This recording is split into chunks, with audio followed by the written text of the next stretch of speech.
Mic test. Ayun. Good morning. Kumusta po kayo? Ayan. Mapu-beauty at mapupogi pa rin. So, it's 5th Sunday. Once again, ako yung makikita nyo dito sa harapan. I-kalendaryo nyo na yan. Basta tuwing 5th Sunday ako speaker. Kaya masaya kayo. Okay, wait lang po ha.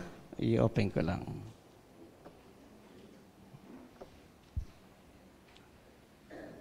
Okay po. Ang ating pong pag-aralan ay matatagpuan sa Revelations chapter 3, verses 1 to 6. Once again, basahin ko lang po ito para sa inyo. And to the angel of the church in Sardis write, the words of him who has the 7 spirits of God and the 7 stars. I know your works. You have a reputation of being alive, but you are dead. Wake up and strengthen what remains and is about to die. For I have not found your works complete in the sight of my God. Remember then what you have received and heard. Keep it fast and repent. If you will not wake up, I will come like a thief, and you will not know at what hour I will come against you. Yet, you have still a few names in Sardis, people who have not soiled their garments, and they will walk with me in white, for they are worthy. The one who conquers will be clothed thus in white garments, and I will never blot his name out of the book of life. I will confess his name before my Father and before his angels.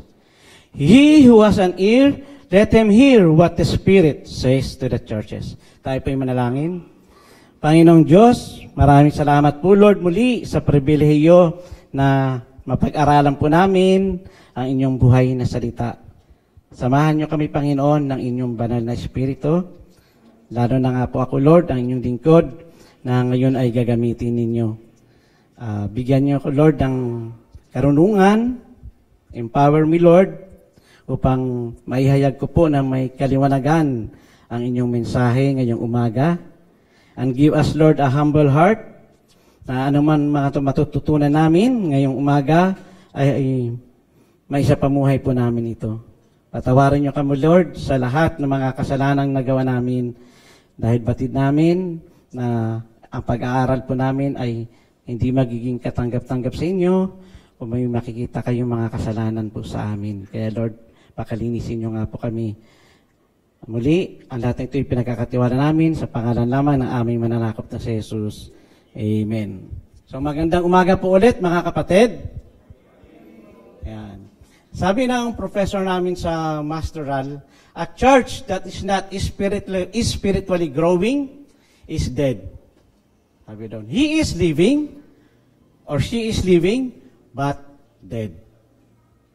So, kung ang isang tao po ay buhay, pero patay, ano siya? Zombie. So, siya isang zombie. So, kung ganun pala, kung yung isang nagsasabing Kristiyano na walang paglagong espiritual, ay siya pala isang zombie. So, tingin kayo sa paligid niyo. May makikita kaya kay zombie dyan? Baka marami. So, ngayong umaga, ang pag-aaralan natin ay isang sulat para sa church in Sardis na itinuring ni Jesus Christ na buhay, pero patay. So, ang objective ko ng mensahe ko ngayong umaga ay saliksikin po natin ang mga sarili. No? Para makita po natin yung tunay na estado ng ating buhay espiritual. Bagamat yung pagmumulan po ng ating lesson, ng message ay sulat, buhat sa isang iglesia, I believe, naniniwala ako personally, na sa pamamagitan nito ay masasalamin natin yung ating mga sarili. Kung tayo ba ay katulad ng Sardian Church na ay matuturing na zombie church. So bigyan ko lang kayo ng background na about sa Sardis or maging sa Sardian Church para mas ma-appreciate natin po yung ating pag-aaralan. So ang Sardis po noon ay isa ito sa pinaka-great nations, no? noong mga panahon na yon. Ito po yung capital ng Kingdom of Lydia, no, na matatagpuan ngayon sa western modern Turkey. Yung hari nila that time ay si King Croesus, na talaga po napakayaman. Kaya pag may isang tao doon na nakiklaim na mayaman siya, sasabihin ng mga tao doon, kasing yaman niya ni Croesus. Kasi ganun talaga siya kayaman. And itong Sardis, no, ang city of Sardis, nakatayo ito sa bundok. No, sa bundok, nakatayo siya sa bundok na may taas na 1,500 feet, no, mula sa kapatagan. Kaya naman, si King Croesus or his government ay tiwalang-tiwala sila. Kampante sila na walang conquer sa kanila. Pero ayon po sa kasaysayan, no, 2 beses po silang sinakop o nagapi. No. Una ng Persia at ikalawa ay ng Greeks. Alam niyo kung ano po yung dahilan? Ikikwento ko sa inyo. Kasi nga itong Sardis ay nasa cliff, no? So, one time, may isang sundalo sila na nadaglag yung helmet niya.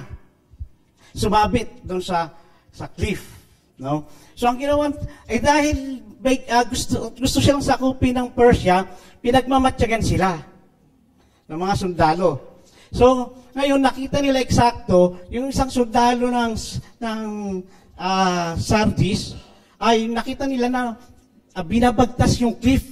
So, tinitigan nila kung paano bumababa at aakyat yung sundalo. So, nakakita sila ng strategy. Kaya nung 549 BC, ayan, si King Cyrus ng Persia ay nasakop nila ito sa pamamagitan ng kung paano umakyat yung sundalo ng Sardis. Ginaya ng mga soldiers. Kaya naging madali sa kanila at dahil nga kampante itong city of Sardis, walang nagbabantay. Walang nagbabantay sa gate, walang guard. Kaya nung nakaakyat itong mga sundalo ng Persia, nasakop nila agad ang city of Sardis. At nung 214 BC, ayan, sinakop naman sila ni King Antiochus ng Greeks and the same strategy din. Siguro nabalitaan nila, so ganun din ang ginawa nilang pag-akyat sa cliff. Kaya naging madali din na nasakop nila ang city of Sardis. Now, dahil sa dalawang pangyayari na pagbagsak ng Sardis, ay masasabi talaga natin ang Sardians ay pabaya at overconfident sa kanilang pinalalagyan. Hindi sila natutunos nung una silang buwagsak. Sa halip na maging alerto, maging mapagmatyag, no? Nanatili pa rin silang complacent. Now, bakit yung mga pangyayaring ito ay kailangan nating malaman? Ano ba kahalagahan nito? Dahil itinulad po sa siyudad ng Sardis ang kapabayaan na nangyayari din sa Sardis Church.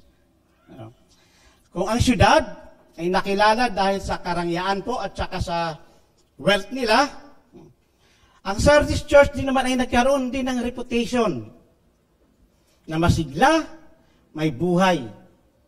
Pero dahil nga rin po sa kapabayaan at pagiging kampante, dumating sa point na wala ng buhay at sigla ang nasabing iglesia. Kaya inutusan ng Panginoong Hesus si John na sulatan ang Church of Sardis. Kapansin-pansin po na among the 7 churches na sinulatan, the Lord finds nothing po. The Lord finds nothing to commend sa nasabing church. Except po dun sa the remaining faithfuls na mamaya madadaanan po natin. So tingnan po muna natin yung first point natin, Christ hold the church. In verse 1a po, ang sabi doon, and to the angel of the church in Sardis, right? The words of him who has the 7 spirits of God and the 7 stars. Ang verse po na ito ay tumutukoy kay Jesus Christ na may taglay na 7 spirits at may hawak na 7 stars. Now, yung seven spirits po, it refers to the Holy Spirit in His fullness. Kasi po, yung seven, usually sa Bible, kapag binambanggit yung number na seven, it refers to perfect or complete. Perfection or completion. At yung seven stars naman, ay tumutukoy po sa seven churches na sinulatan nga po dito. And yung angel naman is refers to the pastor or the leader of the church. Now, bakit ipinakilala ni Jesus Christ ang kanyang sarili ng ganito? Sinasabi lang po dito ni John that Jesus Christ is the one who ministers in His church through the Holy Spirit and through the godly leaders or to the godly pastors. It is Him who sovereignly works in His church through the life of the godly pastors. Now, bakit kailangan banggitin to sa Sardis Church? Dahil ito po ay paalaala sa kanila na kung wala ang Panginoong Hesus, kung wala ang pangunguna ng banal na Espiritu sa kanila, doon sa iglesia, at sa bawat isa, ang iglesia po ay matatawag na patay at walang buhay. At kailanman ay walang mangyayari na paglago.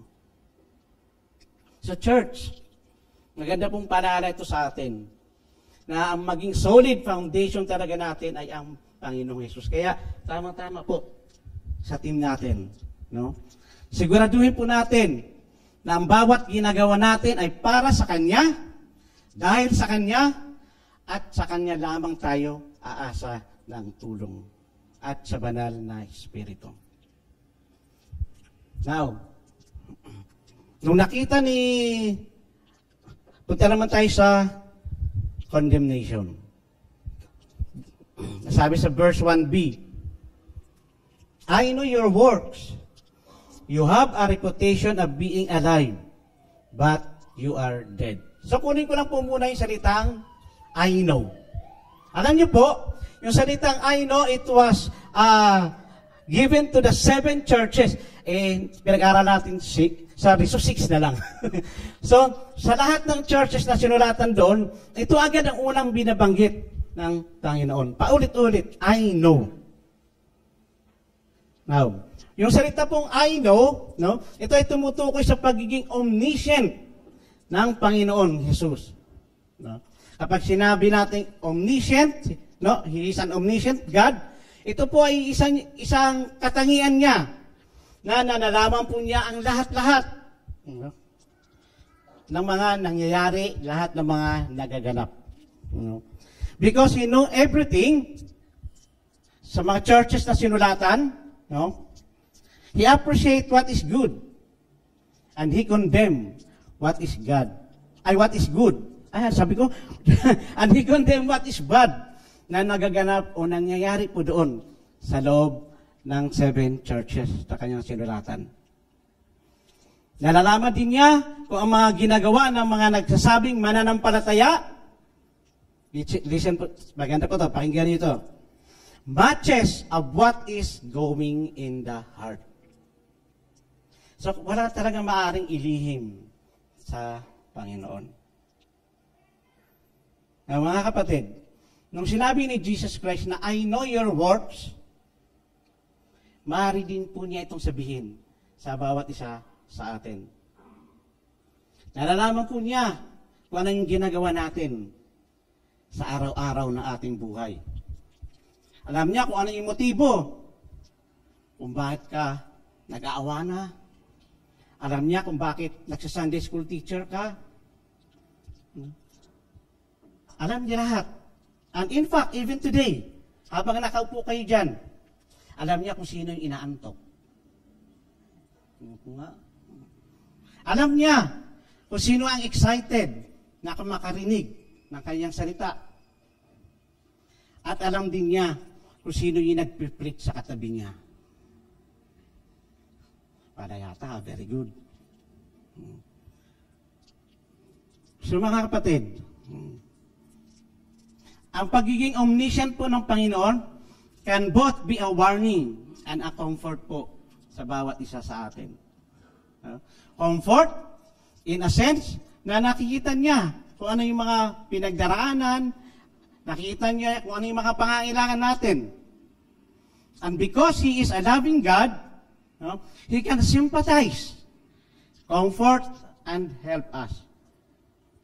But it can be a warning, in a sense, na nakikita niya yung mga kalokohan na ginagawa natin. And because He is a just God, siyempre, parurusahan o didisiplinahin niya tayo. But this letter po sa church in Sardis is considered a warning sa kanilang kalagitnaan. Ikaw ba naman tawagin na patay kahit buhay ka pa eh? Di ba? So the word dead here is figuratively used to express the lifeless spiritual condition of those who are unable to attain to the life of faith. They signifies a lack of genuine faith, a departure from God's truth, and a failure to live and follow the Lord Jesus Christ. So ito po yung sitwasyon ng church in Sardis. Masasabi po natin na kaya tinawag ni Jesus Christ po na patay yung church, ay dahil nakikita niya na the church was going just through the motions. No? Naging ritual, naging routine na lang yung mga nagaganap doon sa iglesia. So maaaring masigla yung worship service, active yung mga members sa ministries, kaya nga kilala sila doon, di ba? Sabi, may reputation sila, may pangalan. So possibly, very active sila sa mga outside activities. Pero doon po nakakalungkot. God was not impressed sa kanilang ginagawa. Ang tanong, bakit? Bakit kaya hindi nalugod ang Panginoon, Jesus, sa kanilang ginagawa? So parang rin sa atin, no? Kahit marami tayong outreaches, marami tayong activities dito, no? Pero, hindi rin pala. God is not impressed sa mga ginagawa natin. Bakit kaya? Mga kapatid, tandaan po natin, ang Diyos ay hindi lang tumitingin sa panlabas, no? Sa mga ginagawa natin. No? Higit sa lahat, He looks into our hearts. Puso po ang tinitingnan ng Panginoon higit sa lahat. Kaya po, nang tiningnan ng Diyos ang puso ng mananampalataya sa Sardis, ang layo po ng nakikita niya.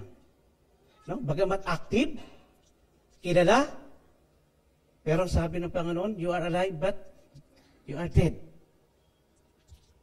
So, ibig sabihin po nito mga kapatid, their actions do not match the true condition of their hearts. Kaya siriksikin po natin yung mga sarili natin mga kapatid.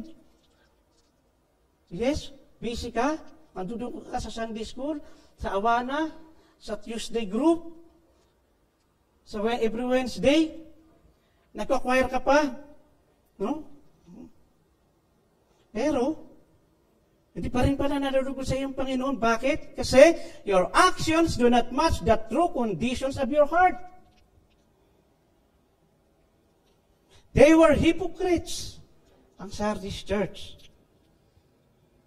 No, bakit humantong sa ganitong kalalagayan ang church sa Sardis? Because of their complacency. No? They were more focused sa mga outward activities rather than their personal walk with the Lord. They were so busy sa kingdom, but not with the king. Akala kasi nila malulugod ang Panginoon sa pagiging busy sa iba't ibang gawain na mali ang motibo.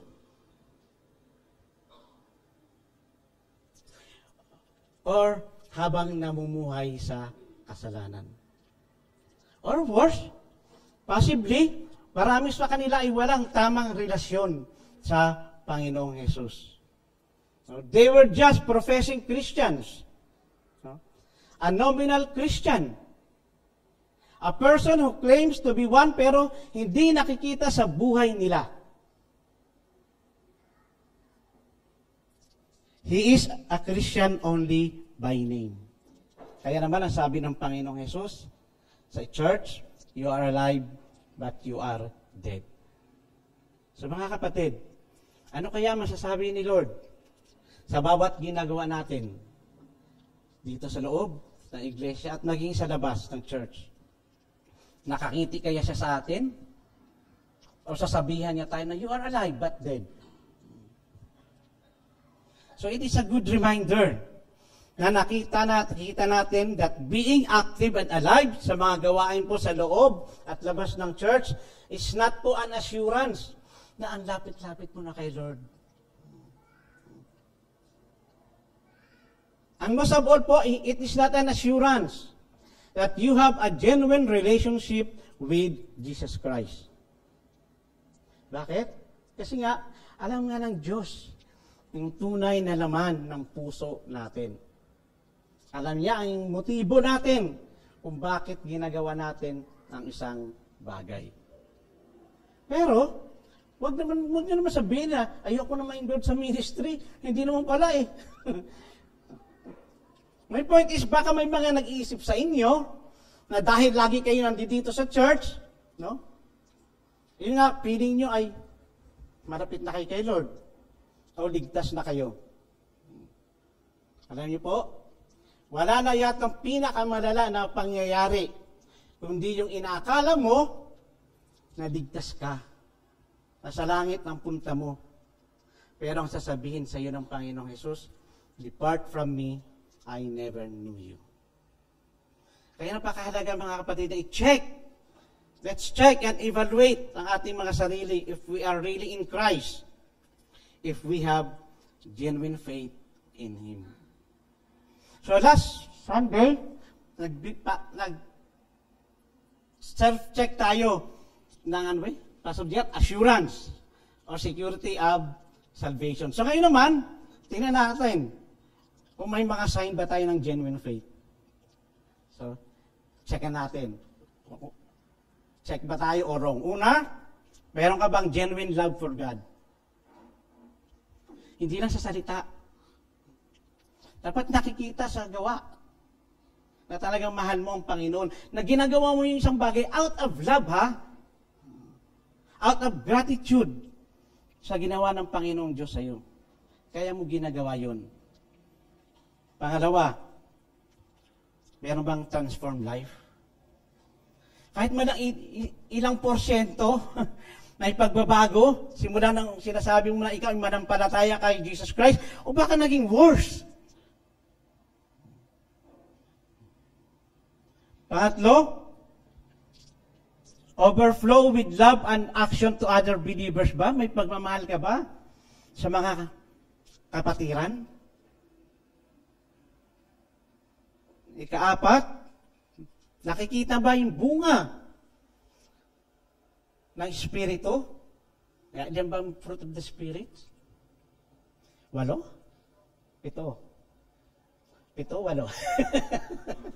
Ayan. Kahit sabi natin hindi na natin 7, kahit man lang 1, 2, 3, transformation na yun. Kasi perfection naman mangyayari yan sa heaven eh. Pero kahit pa paano, dapat may nakikitaan ng bunga. Panglima, are you praying without ceasing? O magpipray, kinabukasan na ng amen.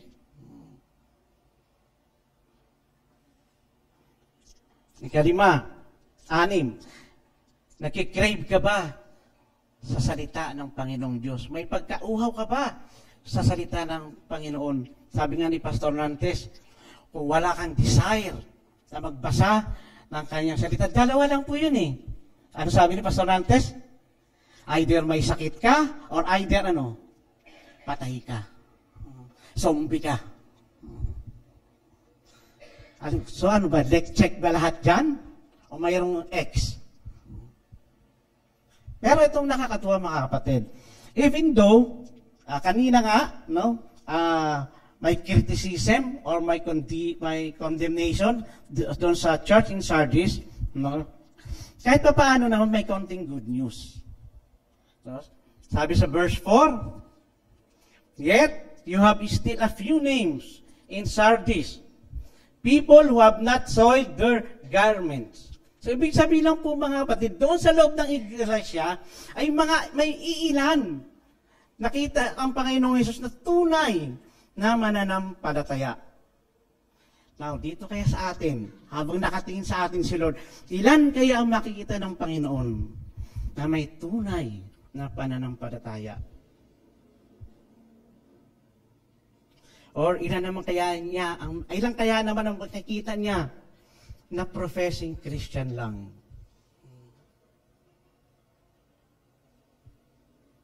So sana, no? Nakikita tayo ng Panginoon na may tunay na pananampalataya ang bawat isa. At sana makikita-kita tayo sa langit someday. Lahat tayo. Tapos ako hindi nyo nakikita, oh. Okay. Now, so, nakita natin, pinasulatan ng Panginoong Hesus ang church in Sardis dahil may nakita siya na hindi maganda or pangit. Nakikita doon sa, at dahil mahal niya ang church, no, ayaw nga ito tuluyang mamatay, no, mayroon siyang nais ipagawa para ma-revive itong church in Sardis. So dito may makikita tayong 6 na command na ibinigay ang Panginoon para itong iglesia ay muling mabuhay o magkaroon ng buhay. Una, na utos, wake up. Sa ibang translation, ang ginamit, be watchful. So ito po yung unang step para magkaroon ng revival sa church. Ang sabi ng Panginoong Hesus sa verse 2a, no, wake up, or to awaken to its condition from being patay to being buhay. Now, yung salitang wake up po, sa Greek, ito po ay isang staccato commands. No? Na ang ibig sabihin po ay sinampal ka sa magkabilang pisngi, no? Para magising ka. Tutulog-tulog ka, pak pak. So ito yung staccato command, no, sa Greek. At ito po ay nasa present participle. Na ang ibig sabihin po ay tuloy-tuloy, patuloy nilang gawin yung inuutos na to be watchful. At hindi lang basta gumising o bumangon, kundi manatiling gising at maging mapagmatyag. Katulad ng isang watchman na nagbabantay sa kampo. Yun po. Ang kanina nga po, di ba, sa history na dinaanan natin, dalawang beses silang nasakop itong city of Sardis. Dahil sa hindi dahil sa maraming sundalong lumusob, kundi dahil sa kanilang pagiging kampante at hindi naging mapagmatyag. Now, the spiritual state of the church in Sardis was a reflection of the city's historical character. Sa pag-aakala ng church na dahil busy sila sa gawain, sikat sila, may reputation sa community, naging kampante na po sila. Thinking na sa kanilang mga ginagawa ay malulugod ang Panginoong Hesus. Pero ang sabi ng Diyos, sila ay patay. Patay sila sa matinding pagkakamali na kanilang nagawa. Kaya ang hamon sa kanila ay gumising at maging mapagmatyag. Ang sabi sa Matthew 26:41, magbantay kayo at manalangin upang huwag kayong madaig ng tukso. Ang espiritu'y nakahanda, ngunit ang laman ay mahina. Mga kapatid, kailangan ito ng Sardian Church. Na sa kanilang pagbangon, no, maging mapagmatyag na sila. Bantayan nila ang kanilang mga sarili pang hindi na muli pang bumalik, no? At magkaroon ng maling konsepto sa pagkakaroon ng tunay na buhay. So yung first step na po na ito na tungo sa pagkakaroon ng pagbabago o revival ay kailangan po talaga hindi lang ng Sardian Church, no, kundi maging po ng bawat isa sa atin. So kung nakakaramdam ka na ngayon ikaw ay nananamlay, no, gumising, no, saliksikin ang mga sarili at hanapin kung saan o ano yung naging pagkakamali o pagkukulang upang makita kung bakit sila tinawag na patay at maging tayo rin, no? Maiwasan na tawagin tayo na buhay o patay. Ano po, upang mas bigyan pa ng diin ang utos na ito ng Panginoon, no? Na maging mapagmatsyag sila, nagbigay pa po ang Panginoong Hesus ng warning ng matinding babala. Sabi po sa verse 3c, sabi niya, if you will not wake up, sabi niya, I will come like a thief, and you will not know at what hour I will come against you.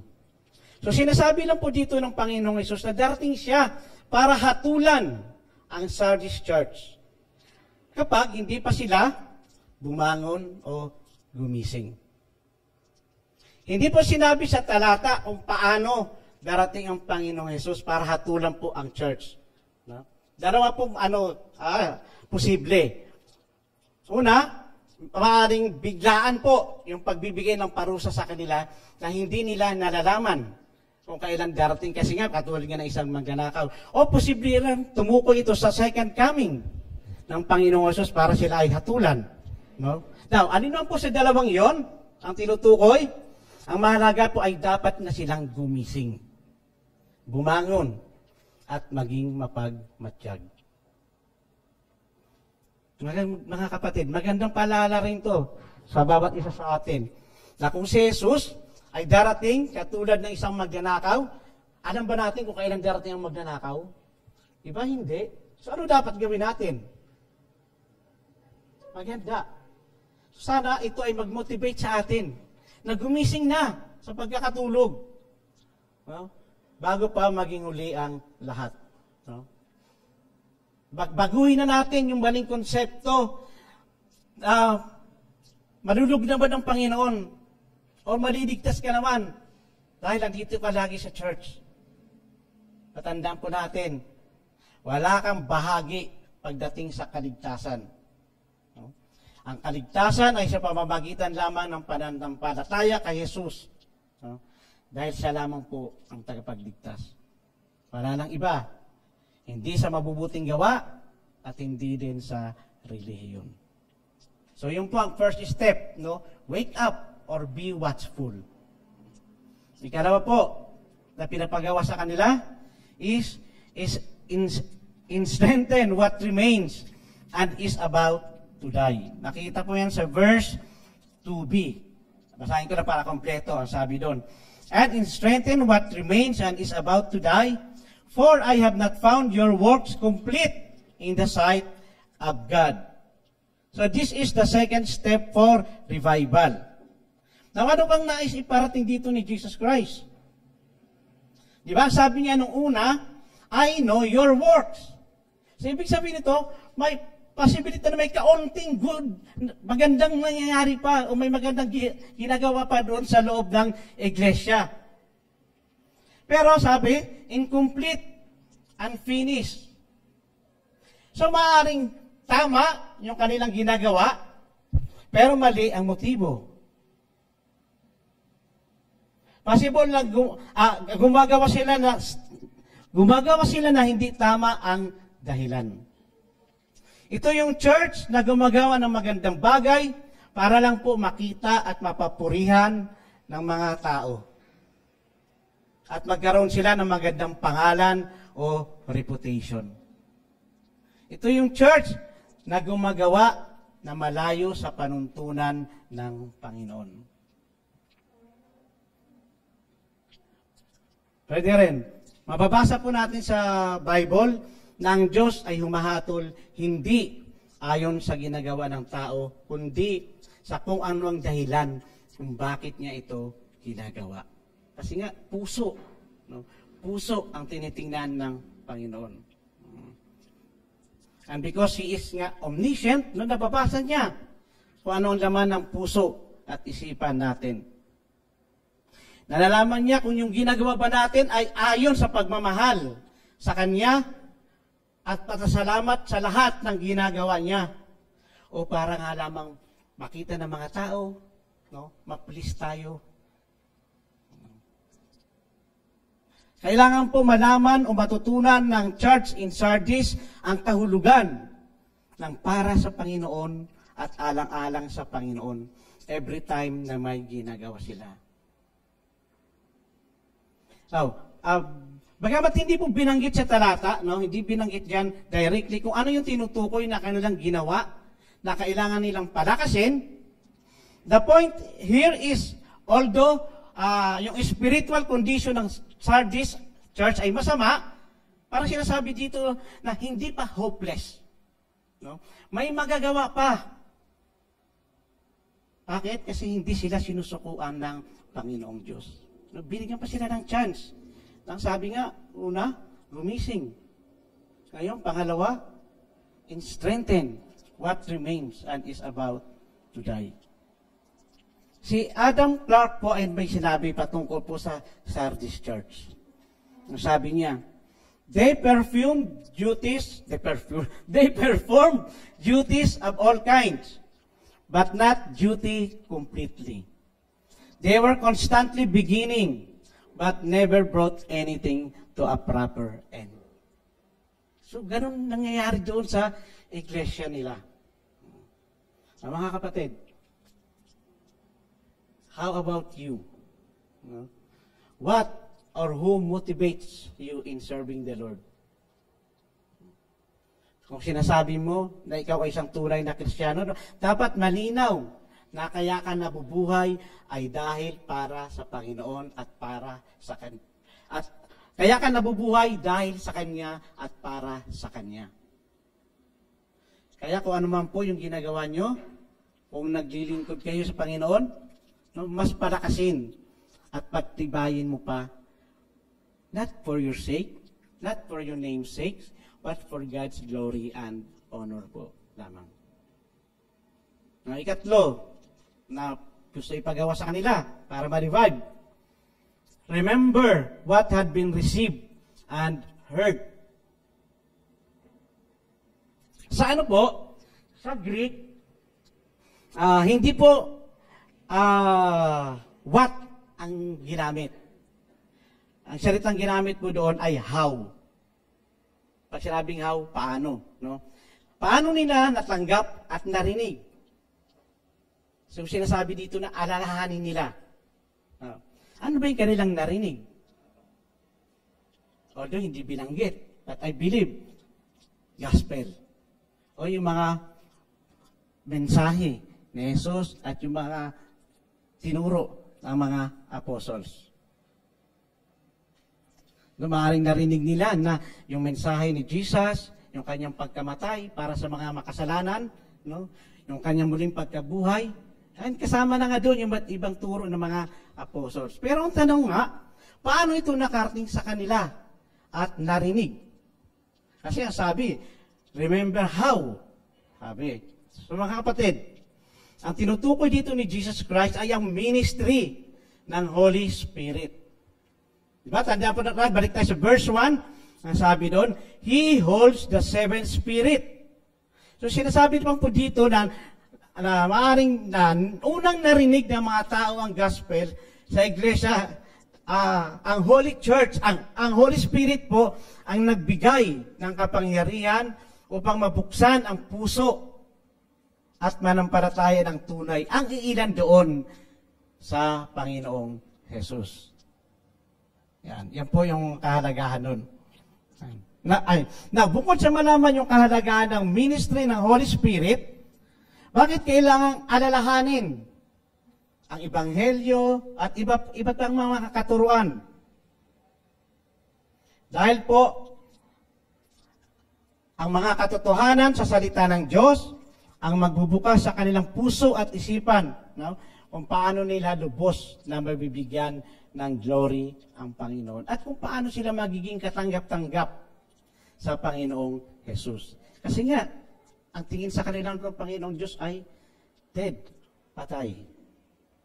Na kung babalikan nila ito, ayan, ganito na po yung mangyayari.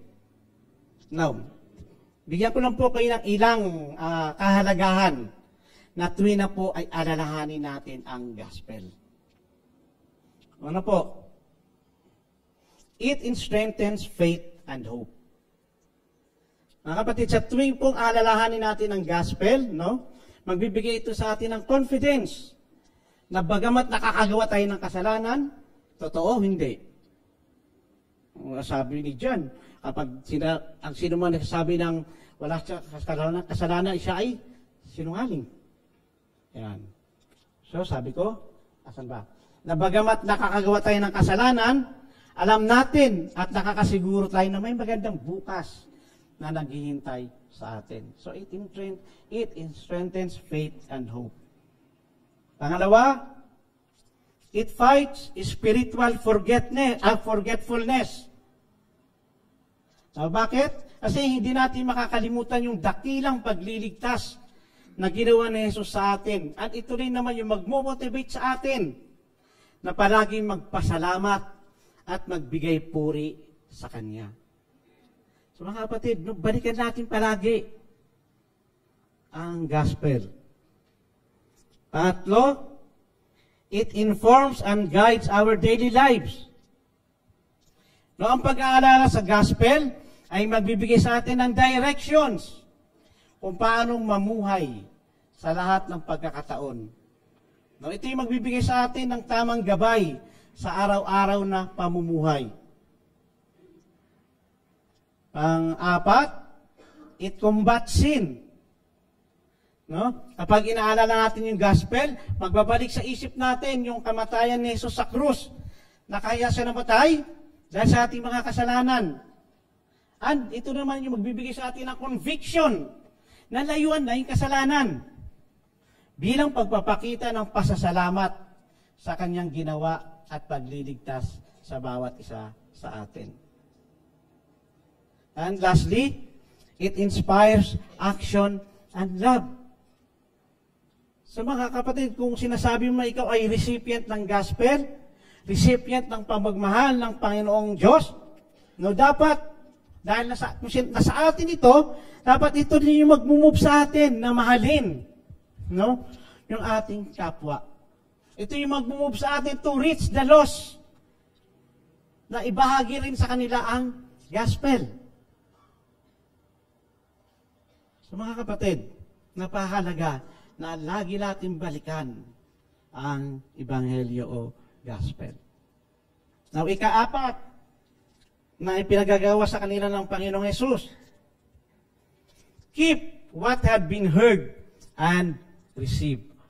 Kanina, remember. Ngayon naman, ang sabi? Keep. Ano pa ba ibig sabihin? Ano pa bang ibang salita ng keep? Obey. No? Sumunod.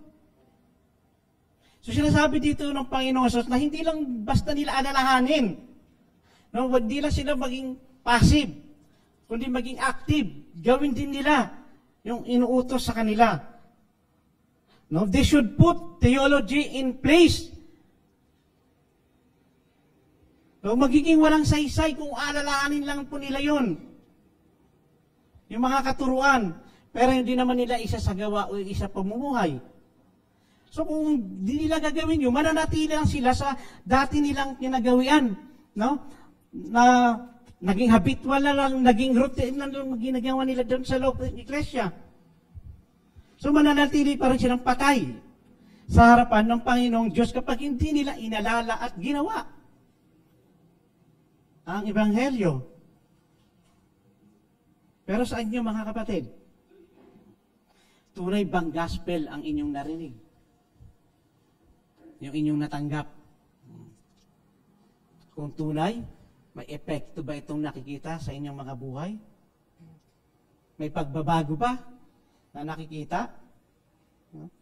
May pagmamahal ka na ba sa Panginoon at sa mga kapatiran? May desire ka na ba na maglingkod? So I hope and pray, no, na bawat isa sa atin ay tunay na gospel o totoong gospel yung ating tinanggap at pinanghahawakan. Ikalima, repent. No, this is the very next thing that the church must urgently do, no, to repent.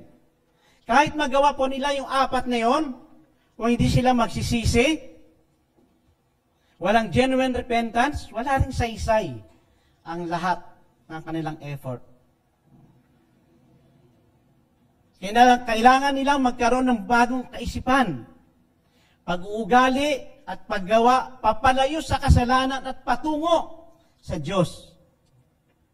Kasama na dito yung pag-amin sa kasalanan, na nilabag nila ang banal na Diyos at gagawin ang mga bagay kung ano lang ang kalooban ng Panginoon. No, that is repentance. So sa bawat isa sa atin, mga kapatid, napakahalaga ang pagkakaroon po ng daily life of repentance. Diba? Kung magiging honest tayo, nakagawa naman talaga tayo ng kasalanan.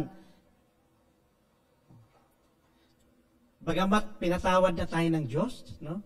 Lahat yung mga kasalanan natin, past, present, future, pero inaanyayahan pa rin tayo palagi na humingi ng kapatawaran, pagsisihan ang mga kasalanan. Bakit? Pag nakagawa ba tayo ng kasalanan, nawawala na yung kaligtasan natin? Anong nawawala? Anong nasisira? Yung ating fellowship sa Panginoon. So, repent. Kaya nga, madalas may mga unanswered prayer. Dahil hindi natin pinasisihan yung mga kasalanan natin. And I believe, no, ang bagay na ito ang pinakaugat para tayo ma-revive. No, ma-refresh. No, pagsisihan, magsisi. 6, sabi na pinagawa, hear what the Spirit says. Sabi sa verse 6, he who has an ear, let him hear what the Spirit says to the churches. Nakakatuwa lang po dito, no? Kung paano in-end yung letter sa lahat, sa 6 na churches, no, na sinulatan, ganito rin po in-end. Yung letter dito sa church in Sardis. And maganda rin pong mapansin na yung utos na ito ay kahilintulad din ng utos na mababasa sa mga synoptic gospels. So, masasabi natin na ibig ni Jesus Christ na sa bawat makakarinig ng kanyang prophecy ay hindi lang basta makarinig, kundi maunawaan nila ang kanyang sinasabi at sumunod. Ayan. Take note po sa it was Jesus who is speaking throughout the letter. No, si Jesus Christ po yun. Pero pagdating dito, ano nang sabi? Sabi niya, let him hear what the Spirit says. So yung Spirit na ang nagsasabi. Na muli, ipinakikita lang dito that Jesus Christ and the Holy Spirit are active, working together in the church. They are one in ministering to the church and to each one of us. So mga kapatid, upang magkaroon ng renewal at revival, no? Pinapakita ng mga talatang ito ang kahalagahan na umasa sa tulong ng banal na Espiritu at sa habag ng Panginoong Hesus. Apart from them, no revival will ever happen. So kahit magpupumilit ka dyan, pero kung wala naman ang patnubay, ang tulong ng Panginoong Hesus at ng banal na Espiritu, hindi ka ma-revive. Dahil sa pamamagitan mo lang ng sarili ginagawa. Now, after ibigay ng Panginoong Hesus yung 6 na pamamaraan para sila ma-revive, ito pa nakakatuwa sa Panginoon. Hindi lang siya basta nag-utos. No? Mayroon siyang promise. May commitment. Wala po. At sabi, makikita po natin yan sa verse 3 to 5. Una, yung sabi dyan, Jesus will clothe him in white garments. White garments are associated with purity. No? Condition po ito ng mga tao who enjoy eternal life. Those whose Christianity is not merely nominal, whose possession of faith and practice matches their profession.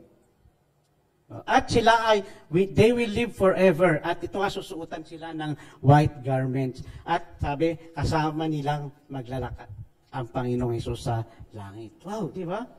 What a beautiful thing to behold. Excited na ba kayo na maranasan nyo ito? Pero maranasan lang ito. Nino? Ng mga tao? Sabi, nag-conquer, nagtagumpay. So dapat magpagtagumpayan natin ang ating buhay pananampalataya para maranasan natin ito. Siguraduhin natin na talagang ligtas tayo. Na sinong gusto mauna para maranasan to? Oh, ayaw nyo ah. Ako ayaw pa rin. Okay. Pangalawa, na promise o commitment na ibibigay ng Panginoon dun sa mga magtatagumpay o mananatili. Sabihin na natin, Jesus will not blot out His name out of the book of life. Now, maaari pa bang burahin ng Panginoon yung mga pangalan natin sa book of life? Yung ba yung ibig sabihin dito? Ay, kaya pa para tanggihan ang pangalan ko eh. Ganun ba yun? Hindi po. Sinasabi lang ng talatang ito na hindi na. May assurance ka na sa langit na ang punta mo. No? Ito ay pagpapatunay ng kasiguraduhan na ang taong nakipag-isa kay Kristo o nanampalataya ng tunay kay Kristo ay may buhay na walang hanggan. Ang pangalan po natin sa Book of Life, kung tunay kang nanampalataya, hindi na mabubura. Hindi na may snowflake. May snowflake pa ba ginagamit ngayon? Hindi na, no? Ano na tawag doon? Correction tape. Hindi na. May assurance na tayo. Once saved, always. So, tunay kang nanampalataya sa Panginoong Hesus. So, ang sarap yakapin mga kapatid ng katotohanan ito. Ano? Na anuman ang mangyari, hindi na tayo mawawala sa presensya ng Panginoon. Amen? Sabi nga sa Romans 8:35 and 37, sabi doon, sino makapaghihiwalay sa atin sa pag-ibig ni Kristo? Ang kaguluhan kaya?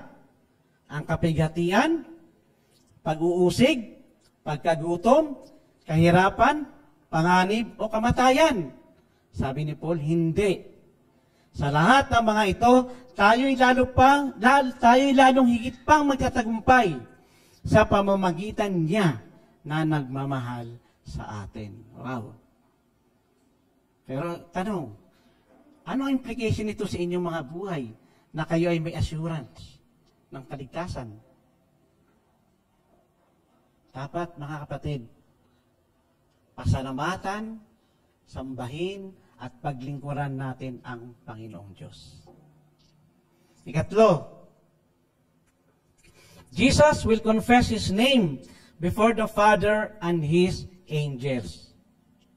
Sa Matthew 10:32 po, sinabi ni Jesus, ang sino mang kumikilala sa akin sa harapan ng mga tao, ay kikilalanin ko rin naman sa harapan ng aking amang nasa langit. Mga kapatid, so yung mga salitang ito ay pagpapatibay ng pangako ng Panginoong Hesus na pagdating sa langit, no, ng isang nagpursige, ng isang nagtapat, ng isang nagtagumpay, sabi doon, iharap siya ni Jesus Christ sa Ama. Ito ay aking anak. No? Tagtagumpay siya. Hindi niya tayo ikahihiya. Mga kapatid, Naniniwala ako na ang mensahe o sulat ng Panginoong Hesus sa church in Sardis ay hindi lang po para sa kanila. Ito rin po ay para sa iba pang mga churches at maging sa bawat isa po sa atin. So, kapatid, ano ang katatayuan ng iyong buhay spiritual ngayon?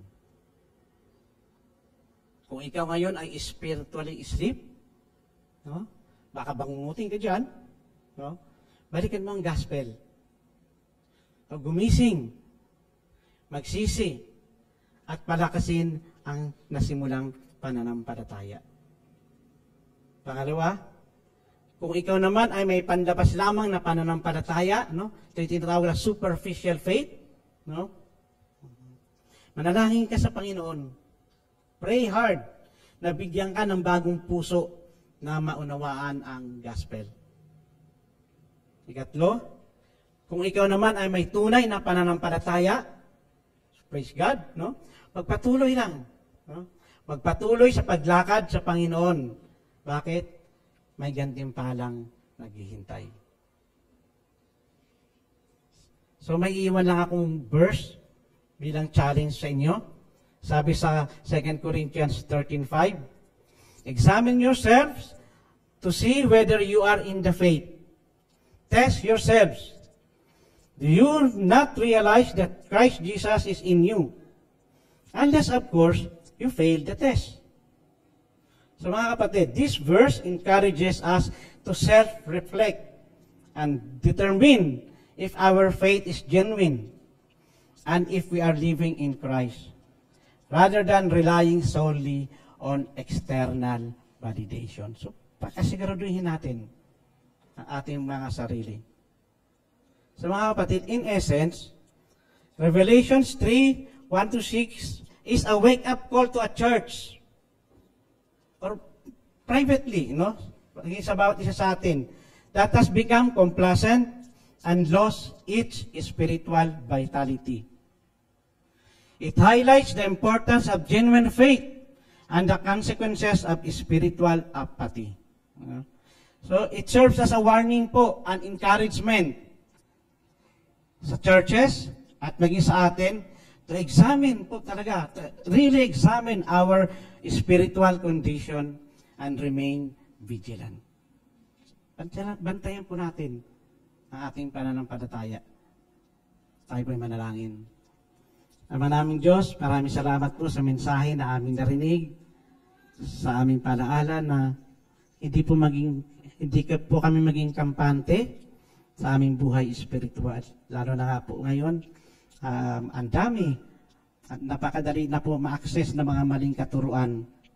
So sana, yung mga narinig namin ay maisa pamuhay namin, Panginoon. Magkaroon po kami ng intensyon na paraguhin namin, pagyamanin namin ang relationship namin sa inyo, Panginoon. Dahil ito po yung mas nais nyo na makita sa bawat isa sa amin, higit sa mga panlabas lamang na gawain, Ama. Tulungan nyo kami na may isagawa ito. In Jesus' name, Amen.